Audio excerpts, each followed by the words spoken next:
Hello everyone, চলে আসলাম আবার ছোট্ট একটি ব্লগ নিয়ে তোমাদের সামনে। আজকে রান্না করতে চলেছি আমি এঁচোড় চিংড়ি, তাই ভাবলাম চলো তোমাদের সঙ্গে রেসিপিটা শেয়ার করাই যাক। জানি অনেকেই পারো এঁচোড় চিংড়ি রান্না করতে, তো ভাবলাম চলো আমি যেভাবে রান্না করি সেভাবে তোমাদের সঙ্গে একটু শেয়ার করে নিই। তো চলো এখন রান্নাটা শুরু করে দিই। কড়াইটা গরম করে চিংড়ি মাছগুলোকে ভেজে নিচ্ছি, আর চিংড়ি মাছগুলোকে আমি দুবারে ভেজেছি। তো সব পুরো ভিডিও দেখাতে গেলে তো অনেকটা বড় হয়ে যাবে, তো ওই জন্য কেটে কেটে আমি দেখাচ্ছি, তোমাদের সঙ্গে শেয়ার করছি আর কি। তো দেখতেই পাচ্ছ মাছ ভাজা, আমার সমস্ত মাছ ভাজা কমপ্লিট। এবার আমি ওই মাছ ভাজা তেলের মধ্যে আলুগুলোকে ভেজে নিচ্ছি, লাল লাল করে আলুগুলোকে ভেজে নেব। তো আলুগুলো আমার ভাজা হয়ে গেছে, এবার তুলে নিচ্ছি আলুগুলোকে। তারপরে বাদবাকি যে তেলটা থাকবে সেই তেলে আমি এঁচড়গুলোকেও একটু ভেজে নেব। আর হ্যাঁ, এঁচড়গুলো না আমি আগে লবণ দিয়ে একটু ভাপ দিয়ে নিয়েছিলাম, তাহলে একটু ভালো হয়। অনেকে হলুদ দেয়, আমি হলুদটা দিইনি, আমি খালি লবণ দিয়েই ভাপটা দিয়ে নিয়েছি।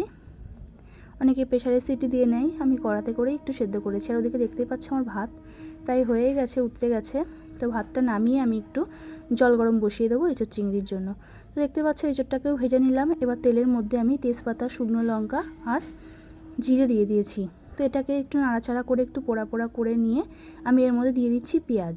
তো একটা বড় সাইজের মানে মাঝারি সাইজের পেঁয়াজ নিয়েছিলাম, হাফটা আমি এখানে কুচিয়ে দিয়ে দিলাম আর হাফটা মিক্সিতে পেস্ট করে দিচ্ছি মশলার সঙ্গে।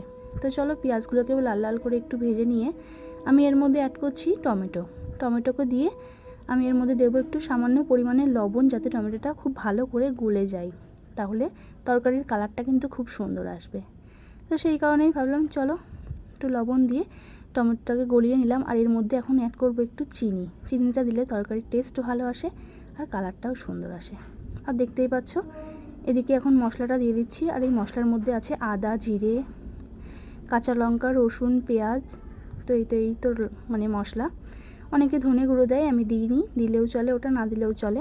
তো দেখতেই পাচ্ছ মশলাটা খুব ভালো করে কষিয়ে নিয়ে আমি ওর মধ্যে অ্যাড করে দিয়েছি চিংড়ি মাছ। আর ওই পাশে দেখতেই পাচ্ছ আমি জল গরম বসিয়ে দিয়েছি। আর এদিকে এই যে আমি এখন ভাজা এঁচোড় আর আলুটাকে দিয়ে দিলাম। মশলাটা কিন্তু খুব ভালো করে কষিয়ে নিয়েছি, আমি কেটে কেটে ভিডিওটা দিচ্ছি তোমাদেরকে ওই জন্যই। তো মশলাটা খুব সুন্দর করে কষিয়ে নিয়ে আমি এদিকে এখন এঁচোড় আর আলুটাকে দিয়ে খুব ভালো করে এখন তিনটে জিনিস এঁচোড়, চিংড়ি আর আলু একসঙ্গে খুব ভালো করে কষিয়ে আমি এই যে দেখতেই পাচ্ছ পরিমাণ মতন গরম জল দিয়ে দিয়েছি। আর দেখতে পাচ্ছ কালারটা কত সুন্দর এসছে। আর তরকারিটা কিন্তু সত্যি দারুণ হয়েছিল। এখন অনেকটা সময় ঢেকে রাখবো, আর নামানোর আগে গরম মশলা দিয়ে আমি তরকারিটা নামিয়ে নেব। আর তরকারিটা খেতেও দারুণ হয়েছিল, দেখতেও দারুণ হয়েছিল। তো অবশ্যই বাড়িতে ট্রাই করো, আশা করছি তোমাদের খুব ভালো লাগবে।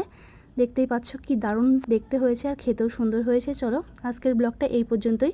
ভালো লাগলে লাইক, কমেন্ট, শেয়ার করো আর আমার পাশে থেকো তোমরা সবাই। আজকের মতন টাটা।